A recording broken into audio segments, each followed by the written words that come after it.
Oi, pessoal, tudo bem? Vamos para esse devocional de segunda-feira. Vai ser em Salmo 115, eu vou compartilhar com vocês.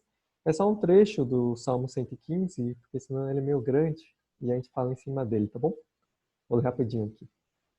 Não a nós, Senhor, nenhuma glória para nós, mas sim ao teu nome, por teu amor e por tua fidelidade. Porque perguntam às nações onde está o Deus deles? O nosso Deus está nos céus e pode fazer tudo o que lhe agrada.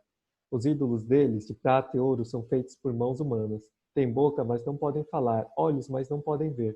Têm ouvidos, mas não podem ouvir, nariz, mas não podem sentir cheiro. Têm mãos, mas nada podem apalpar, pés, mas não podem andar, nem emitem som algum com a garganta. Tornem-se como eles aqueles que os fazem e todos os que neles confiam. Confie no Senhor, ó Israel. Ele é o seu socorro e o seu escudo. Confie no Senhor, sacerdotes. Ele é o seu socorro e o seu escudo. Então, esse é um salmo que está falando sobre idolatria. E aqui, naquela época, a idolatria ele era representada por essas esculturas, ou muitas vezes as estátuas construídas com mãos humanas. Então, era feita de barro, ou era feita de metais preciosos. Mas a definição é que eles ficavam no lugar de Deus. Eles se tornavam deuses na vida do povo de Israel. Então, ao invés de adorar ao próprio Deus, eles passavam a adorar ídolos, a adorar essas estátuas construídas com as próprias mãos. E essas estátuas, o que elas exigiam? Exigiam da pessoa a adoração, exigiam da pessoa o coração, exigiam, na verdade, tempo, exigia tudo dessa pessoa. E isso era a definição de ídolo, algo que substituía o lugar de Deus. Eu estou lendo um livro do Timothy Keller chamado Deuses Falsos, que ele fala sobre os ídolos de hoje em dia, da nossa geração. E os ídolos de hoje em dia, eles não são palpáveis, construídos em mãos humanas, muitas vezes, essas estátuas. Hoje em dia, eles estão escondidos em nossos corações. São, às vezes, construídos pela sociedade ou pelos que nos ensinam. Então, por exemplo, bens, muitas vezes carros, casas, enfim, qualquer bem.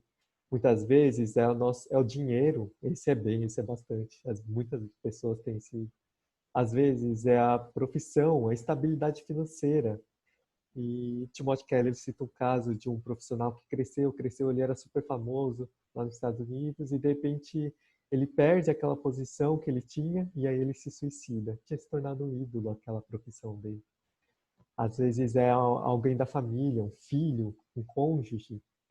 Então, Timóteo Keller vai citar outro exemplo de uma mãe, na verdade, antes de ser mãe, ela já queria muito ter um filho. Quando ela consegue ter um filho, ela começa a oferecer tudo para ele, oferece dinheiro, tempo, a vida dela, ano após ano, oferecendo, oferecendo. E aí o Timóteo Keller também fala que o ídolo, diferente de Deus, ele tenta substituir a Deus, mas não consegue oferecer o que Deus oferece.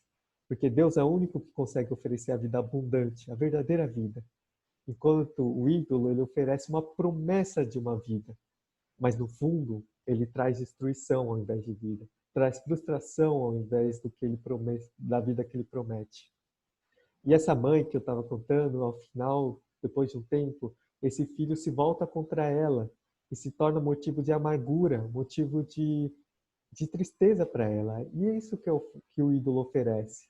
Quando a mãe oferecia tudo para esse ídolo, esperando que trouxesse, na verdade, alegria e realização, ele acaba, depois de muito tempo, se tornando mimado e trazendo para ela frustração, tristeza e amargura.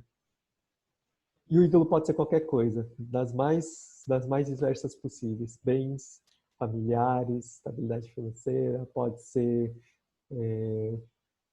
um desejo, algo que você quer alcançar na vida que não é Deus, pode ser qualquer coisa.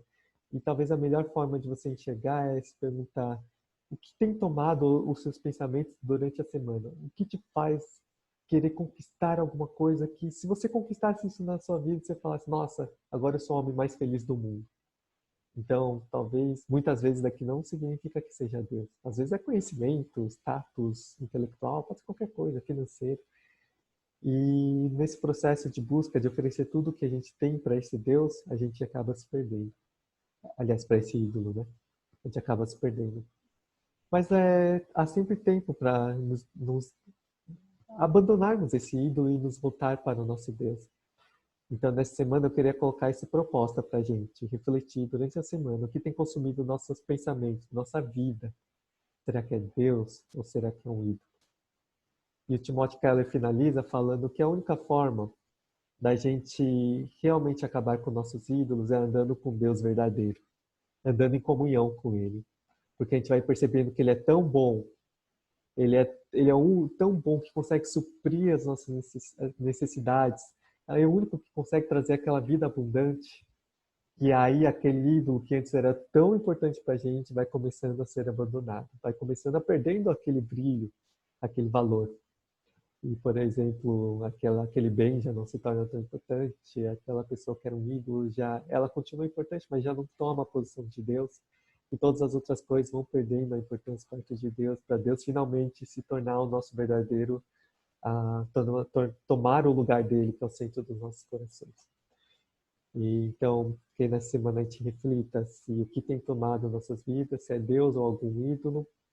Eu vou te falar que é fácil ter um ídolo nos nossos corações, então se você tiver, e se eu tiver também nessa semana em pensar, que a gente possa se arrepender e pedir para que Deus ele seja realmente o centro de nossas vidas, porque Ele é o único que vai ser capaz de trazer aquilo que a gente deseja, a vida abundante. Então, tenha um abraço e boa semana. Tchau, tchau.